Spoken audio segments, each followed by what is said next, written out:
Hi friends, કેમ છો? Welcome to my kitchens.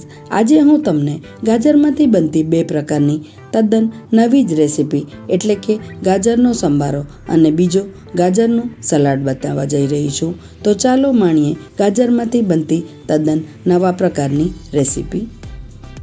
ગાજરનો સંભારો વઘારવા માટે આપણે એક પેનમાં 2 થી 3 ચમચી તેલ લેશું.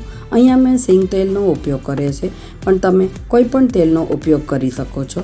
હવે આ તેલ ગરમ થાય ત્યારે આપણે તેમાં થોડુંક જીરું નાખશું. અહીંયા સંભારો વઘારવા માટે આપણે ફક્ત જીરાનો જ ઉપયોગ કરીએ છીએ.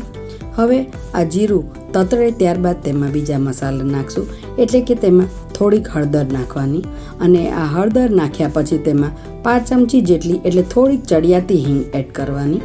હવે આ હિંગ અને હળદર નાખ્યા પછી મેં તેમાં લાંબા સમારેલા મોળા મરચાં નાખ્યા છે. એ મરચાં થોડાક થઈ જાય ત્યારબાદ આપણે તેમાં ગાજરનું ખમણ નાખવાનું છે. અહીંયા મેં દેશી ગાજરનો ઉપયોગ કર્યો છે, પણ તમારી પાસે કોઈ પણ ગાજર હોય તેનો ઉપયોગ કરીને તમે આ સંભારો બનાવી શકો છો. હવે આને ગેસ ધીરો કરી અને થોડીક વાર થવા દેવાનું છે. આ બરાબર મિક્સ થઈ જાય ત્યારબાદ હવે આપણે તેમાં સ્વાદ મુજબ મીઠું એડ કરવાનું છે અને આ મીઠું નાખ્યા પછી હવે તેમાં બીજા મસાલા નાખશું. આમ તો આ સંભારો એ સામાન્ય સંભારા જેવો જ છે, પણ તેમાં થોડાક બીજા મસાલા નાખવાથી સંભારાનો સ્વાદ ખૂબ જ સરસ આવે છે. હવે આ થઈ જાય ત્યારબાદ આપણે તેમાં ખાંડ એડ કરશું. ખાંડ આમ તો ગાજર પોતે ગળ્યા હોય છે, પણ ખાંડ અને લીંબુ બંને નાખીએ છીએ એટલે સંભારો ખૂબ જ સરસ લાગે છે.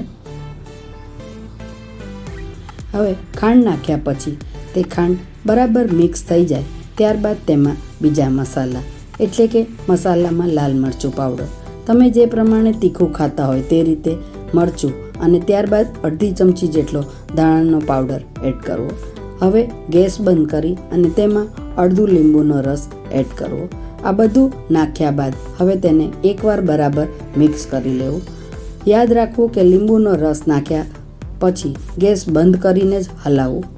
હવે આ બધું મિક્સ થઈ જાય એટલે આપણો સાદો સંભારો તો તૈયાર જ છે, પણ એક સિક્રેટ ઇન્ગ્રીડિયન્ટ્સ કે જેનાથી આપણા સંભારાનો સ્વાદ ખૂબ જ વધી જાય છે, એટલે કે અહીંયા મેં શેકેલી સિંગદાણાનો ભૂકો લીધો છે. મેં અડધી ચમચી જેટલો સિંગદાણાનો ભૂકો નાખ્યો છે, સાથે તમે દાળિયાનો પાવડર પણ નાખી શકો છો. તો તૈયાર છે આપણો સંભારો. તો તૈયાર છે ફક્ત 5 જ મિનિટમાં તૈયાર થતો ગાજરનો સંભારો. આને તમે દાળ ભાત કે પરોઠા સાથે લઈ શકો છો. તમે પણ જરૂરથી ટ્રાય કરજો. મિત્રો, આ પહેલાં જો મારી ચેનલને સબસ્ક્રાઈબ ન કરી હોય તો જરૂરથી કરી લેજો. હવે બીજી રેસીપી ગાજરનું સલાડ આપણે જોઈએ. તો ચાલો માણીએ. સલાડ બનાવવા માટે આપણે એક બાઉલમાં પહેલે અડધી વાટકી જેટલું એટલે કે 2 થી 3 ચમચી જેટલું ગાજરનું ખમણ લેશું. એ નાખ્યા પછી આપણે બીટ લેવાનું છે.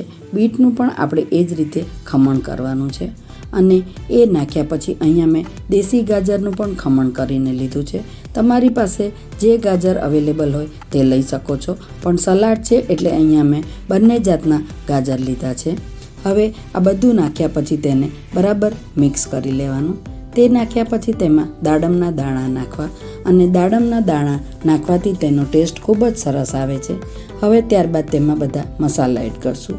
મીઠું નાખ્યા પછી મરીનો પાવડર નાખવો અને મરીનો પાવડર નાખ્યા બાદ હવે તેમાં આપણે ચાટ મસાલો નાખશું. એટલે ચાટ મસાલો અને મીઠું બંને જરૂર મુજબ નાખવું. તે નાખ્યા પછી તેમાં આપણે જીરાનો પાવડર નાખશું અને જીરાનો પાવડર બધા મસાલા કરતાં થોડોક ચડિયાતો નાખો.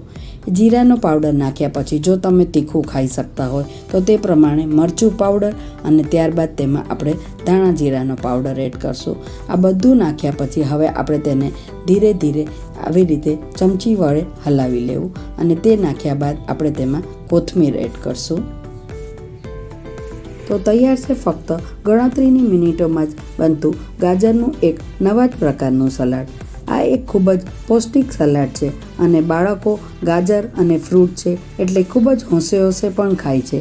તો તમે પણ બંને ગાજરની રેસીપી ઘરે જરૂરથી ટ્રાય કરજો અને મને તેના વ્યૂ કોમેન્ટ બોક્સમાં જરૂરથી જણાવજો. મિત્રો, મારા વિડીયોને લાઈક અને શેર કરવાનું ભૂલતા નહીં અને જો ચેનલને સબસ્ક્રાઈબ ન કર્યો તો જરૂરથી કરી લેજો. મળીએ નેક્સ્ટ વિડીયોમાં. ત્યાં સુધી બાય બાય.